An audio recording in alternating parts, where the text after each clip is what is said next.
Assalamualaikum warahmatullahi wabarakatuh. Di sini kami akan mempresentasikan hasil kerja kelompok kami tentang teori Gagne. Perkenalkan, nama saya Risa Putri Ulansari dengan nomor induk mahasiswa 1902110027. Perkenalkan, nama saya Melinda Saskia Ferdianti, NIM 19021100034. Perkenalkan, nama saya Clarissa Okta Berliananda dengan NIM 19021110036. Yang pertama, pengertian teori Gagne. Robert M. Gagne adalah seorang ahli psikologi yang banyak melakukan penelitian mengenai fase-fase belajar, tipe-tipe kegiatan belajar, dan hierarki belajar. Dalam penelitiannya, ia banyak menggunakan materi matematika sebagai medium untuk menguji penerapan teorinya. Teori belajar yang dikemukakan oleh Robert M. Gagne merupakan perpaduan yang seimbang antara behaviorisme dan kognitisme yang berpangkal pada teori pemrosesan informasi. Dalam pemrosesan informasi terjadi interaksi antara kondisi internal dengan kondisi eksternal individu. Kondisi internal adalah keadaan dalam individu yang diperlukan untuk mencapai hasil belajar dan proses kognitif yang terjadi di dalam individu. Sedangkan kondisi eksternal adalah rangsangan dari lingkungan yang mempengaruhi individu dalam proses pembelajaran. Robert M. Gagne merupakan salah satu seorang penganut aliran psikologi tingkah laku. Gagne memiliki pandangan bahwa belajar merupakan perubahan tingkah laku yang kegiatannya mengikuti suatu hierarki kemampuan yang dapat diobservasi atau diukur.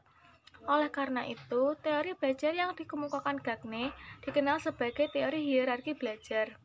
Teori hierarki belajar dikemukakan oleh Robert M. Gagne yang didasarkan atas hasil riset tentang faktor-faktor yang kompleks pada proses belajar manusia.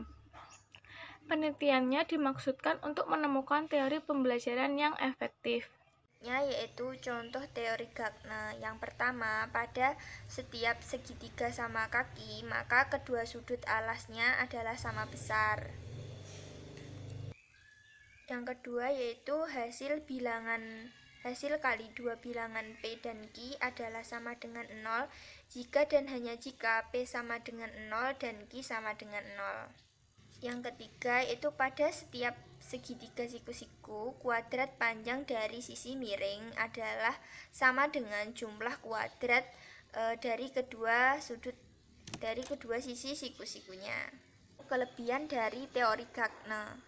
Yang pertama, mendorong guru untuk merencanakan pembelajaran yang akan dilakukan.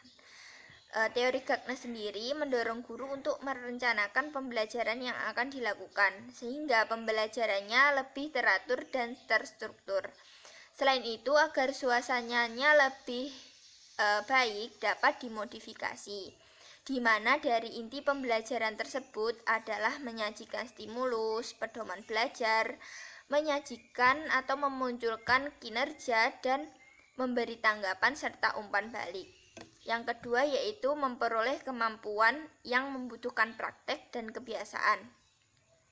Teori Gagne sangat cocok untuk memperoleh kemampuan yang membutuhkan praktek dan kebiasaan yang mengandung unsur-unsur seperti kecepatan, spontanitas, kelenturan, refleks, dan daya tahan.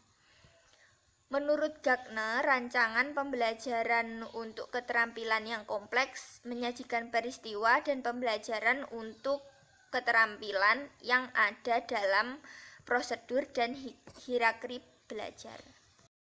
Saya akan melanjutkan menjelaskan materi kelebihan teori Gagne.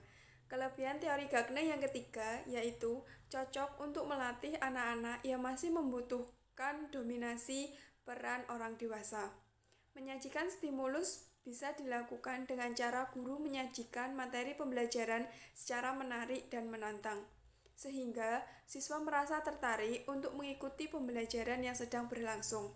Hal ini dapat dilakukan langsung bagi siswa pendidikan dasar. Kelebihan yang keempat yaitu dapat dikendalikan. Dapat dikendalikan dalam arti melalui cara menggonta-ganti stimulus alami dengan stimulus yang tepat untuk mendapatkan penanggulangan respon yang diinginkan. Sementara individu tidak menyadari bahwa ia dikendalikan oleh stimulus yang berasal dari luar dirinya. Mulai dari identifikasi kapabilitas yang akan dipelajari, analis tugas atas tujuan, pemilihan peristiwa pembelajaran yang cocok, semua dapat disusun.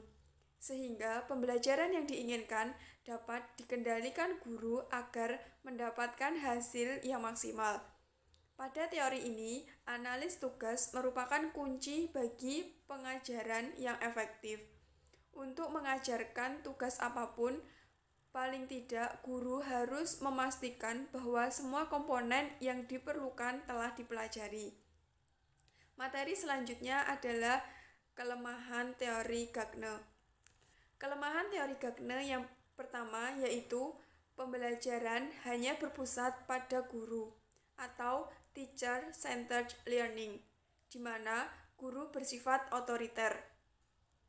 Yang kedua yaitu komunikasi berlangsung satu arah. Guru melatih dan menentukan apa yang harus dipelajari oleh murid. Yang ketiga yaitu hanya berorientasi pada hasil yang diamati dan diukur. Kelemahan yang terakhir yaitu murid hanya mendengarkan dengan tertib penjelasan guru dan menghafalkan apa yang didengar dan dipandang sebagai cara belajar yang efektif.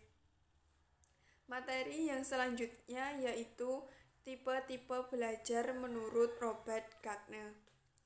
Tipe-tipe belajar menurut Robert Gagne yang pertama adalah belajar isyarat atau disebut dengan signal learning. Yang kedua yaitu belajar stimulus respon atau stimulus respon learning. Yang ketiga adalah belajar rangkaian atau chaining.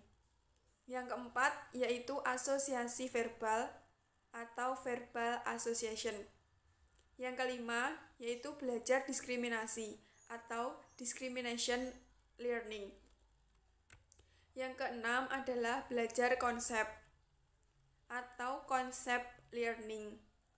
Yang ketujuh yaitu belajar aturan atau rule learning.